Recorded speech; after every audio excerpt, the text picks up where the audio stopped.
আওয়ামী লীগ আমাদেরকে এতটা খারাপ রাখে নাই। আওয়ামী লীগ নির্বাচনে অংশগ্রহণ করুক, এটা আমরা চাই, কারণ এটা একটা বড় দল। নির্বাচিত সরকার থাকলে মানুষ একটা চিন্তা করে যে না, আমরা একটা সরকার অধীনে আছি, হয়তো ভালোর দিকে যাবে বা খারাপ দিকে যাবে, একদিকে তো যাবে। কিন্তু এখন তো আমরা বুঝতে পারতাছি না যে আসলে এই দেশটা কোন দিকে যাচ্ছে।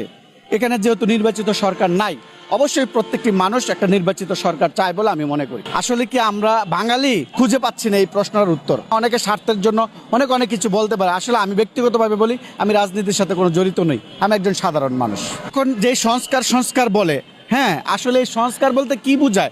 আমি মনে করি সংস্কার ওইটাই চাচ্ছে যে এই দেশটাকে কিভাবে দাবায় রাখা যায়। এই দেশটা মাথা উঁচু করে দাঁড়ানোর একটা স্বপ্ন দেখছিল, বাঙালির জনগণ বুক খুলে চলতে পারছিল, সারা বিশ্বে মাথা উঁচু করে দাঁড়ানোর একটা অবস্থা তৈরি হয়েছে।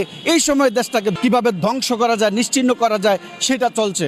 এটা আন্তর্জাতিক মহলের ষড়যন্ত্র, নতুবা এমনটা হওয়ার কথা ছিল না। হঠাৎ করে কেন এমন হয়েছে, এটা অনেকের মনের প্রশ্ন জাগে। আমরা হুজুগে বাঙালি, আপনি ডাক দিচ্ছেন, আপনাকে ফেস করে আমরা গেছি। আসলে আপনার মধ্যে কি সেটা তো আমরা জানি না। আপনি যে আগে বিক্রি হয়ে গেছেন সেটাও আমার জানা ছিল। আসলে এই সময় আমরা হতাশাগ্রস্ত। আসলে আমরা ভালো নেই, আগেই ভালো ছিলাম। ফেসবুকটা খুললেই দেখি বিভিন্ন ধরনের অকারেন্স, চাঁদাবাজি, হামলা মামলা, খুন, এইগুলা, দর্শন, এগুলো চলছে। আসলে দেশটা এরকম একটা পরিস্থিতি দাঁড়াইছে, আসলে জনগণ পুরোই হতাশাগ্রস্ত যে আসলে আমরা কোন দিকে যাচ্ছে, আসলে কি হবে এই দেশটার।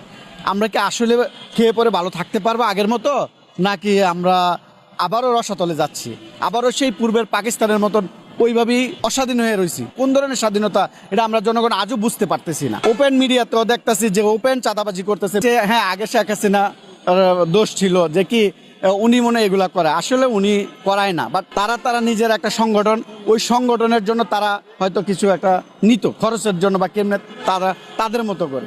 কিন্তু এখন বর্তমান পরিস্থিতিতে দেখি যা আরো দল আছে, শুধু যে আওয়ামী লীগের দল তা না, আরো দল আছে। এখন এক দল নাই আরেক দল নিচ্ছে, এমনটাই হচ্ছে।